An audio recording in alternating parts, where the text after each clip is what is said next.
یہ روایت جو پڑھی جاتی ہے کہ پیغمبر نے کہا آخری وقت میں کہا چچا جان میرے کان میں پڑھ دیجئے، تو آپ نے فرمایا بیٹا جب ساری زندگی نہیں پڑھا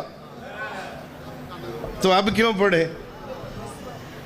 اس روایت کے راوی تاریخ میں ہیں 4 بندے. روایت چلتی ہوئی ان 4 میں سے کسی ایک پر منتہی ہوتی. ایک کا نام عبداللہ ابن عمر، ایک کا نام عبداللہ ابن عباس، ایک کا نام حضرت ابو ہریرہ اور ایک کا نام سعید ابن مسیب. محققین تشریف فرمائے 4 بندے اس روایت کے راوی ہیں، یعنی ان تک منتہی ہوتی. انہوں نے اس سے سنی، انہوں نے اس سے سنی، انہوں نے اس سے سنی، بات پہنچی حضرت عبداللہ ابن عباس تک. انہوں نے اس سے سنی، انہوں نے اس سے سنی، بات پہنچی عبداللہ ابن عمر تک. انہوں نے اس سے سنی اور بات پہنچی حضرت ابو ہریرہ تک. وہ کہتے ہم تھے، پیغمبر نے کہا چچا میرے کان میں پڑھ دیجئے، تو پیغمبر نے کہا، چچا نے کہا بیٹا جب ساری زندگی نہیں پڑھا ایسے ہی پڑھا جاتا. اب سنیے، جس وقت ہجرت سے پہلے مکہ شہر میں حضرت ابو طالب کا انتقال ہو رہا ہے، حضرت عبداللہ ابن عباس کی عمر 2 سال ہے.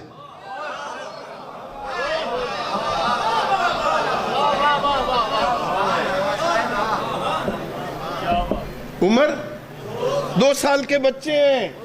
حضرت عبداللہ ابن عباس 2 سال کے بچے. حضرت عبداللہ ابن عمر کی عمر اس وقت 7 سال ہے. 7 سال کے بچے ہیں حضرت عبداللہ ابن عمر. حضرت ابو ہریرہ سارے علماء جانتے ہیں کہ وہ فتح مکہ کے بعد مسلمان ہوئے. مکہ کی ہجرت ہوئی، مدینے چلے گئے، بعد میں فتح مکہ کے بعد حضرت ابو ہریرہ مسلمان ہوئے. ابھی یمن میں ہیں اپنے والدین کے ساتھ، خود بھی ابھی مسلمان نہیں ہوئے. وہ کہہ رہے ہیں پیغمبر نے کہا میرے کان میں پڑھ دو. حضرت سعید ابن مسیب اپنے باپ کے ساتھ فتح خیبر کے بعد مسلمان ہوئے. فتح خیبر ہجرت کے بعد 6 سال ہجرت میں فتح خیبر ہوتی ہے. میں کیسے سمجھاؤں اپنے معزز بندوں کو، ایک کی عمر 2 سال، ایک کی عمر 7 سال، ایک ابھی یمن میں ہے، ابھی خود بھی مسلمان نہیں ہوا، اس کے باپ دادا بھی مسلمان نہیں ہوئے. سعید ابن مسیب فتح خیبر کے بعد مسلمان ہو رہا ہے. اور جن کا اپنا اسلام ثابت نہیں، وہ کل ایمان کے باپ کے ایمان کی سند کیسے بن سکتی؟ یہ نہیں ہے بھائی، یہ کان والی بات اتنی ہی غیر حقیقی ہے.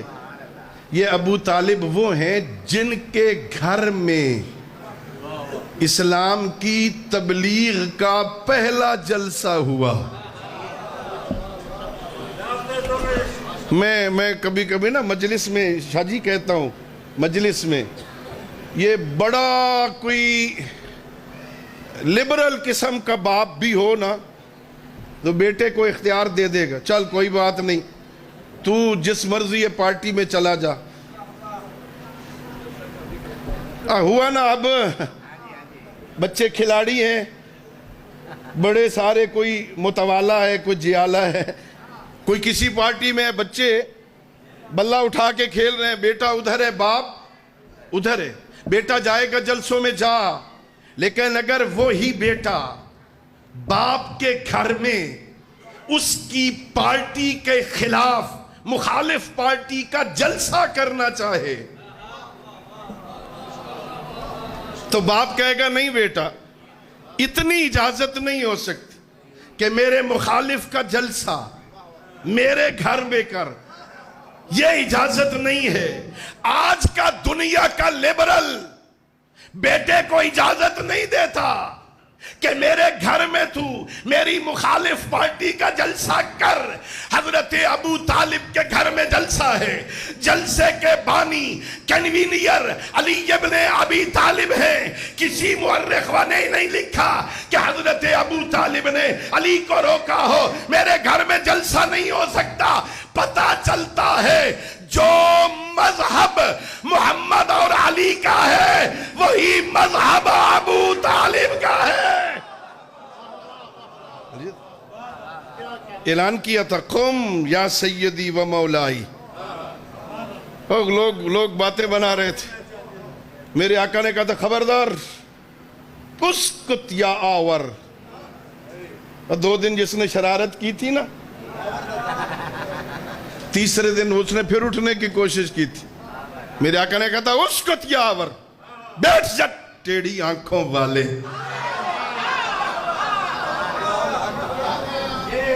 قم قم قم قم یا سیدی و مولائی.